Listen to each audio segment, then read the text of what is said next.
ایک خاتون کو طوطے پالنے کا بہت شوق تھا۔ اس کے پاس طرح طرح کی نسلوں کے طوطے موجود تھے۔ ایک دن وہ عورت بازار گئی، اس کا گزر پرندوں کی دکان کے سامنے سے ہوا تو اسے وہاں ایک طوطا بہت پسند آ گیا۔ اس نے دکاندار سے کہا، مجھے یہ طوطا چاہیے۔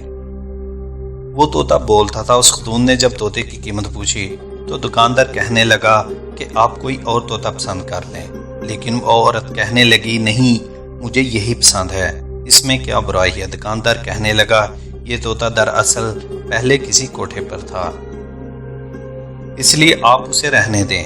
کہ بیگم صاحبہ بازید خاتون تھی، کہنے لگی، نہیں، مجھے یہی طوطا چاہیے، شریفوں کے گھروں میں رہے گا تبھی تو اسے شریفوں کے طور طریقوں کا پتہ چلے گا۔ آخر کار دکاندار مان گیا۔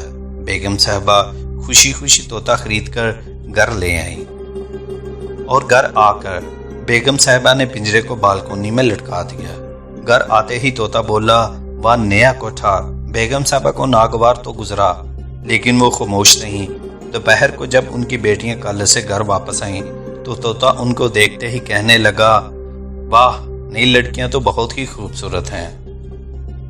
بیگم صاحبہ کو غصہ تو بہت آیا مگر چپ رہی، سوچنے لگی کوئی بات نہیں، نیا نیا ہے، شریفوں کے گھر رہے گا تو آہستہ آہستہ سیکھ جائے گا کہ شریف لوگ کس طرح رہتے ہیں۔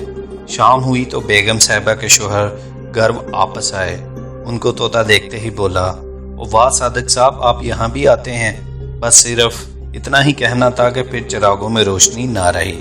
صادق صاحب کے ساتھ کیا ہوا یہ تو صرف ان کو پتا ہے یا خدا کو، لیکن ہمیں صرف اتنا معلوم ہے کہ اس دن کے بعد سے صادق صاحب پھر کبھی گھر واپس نہیں آئے۔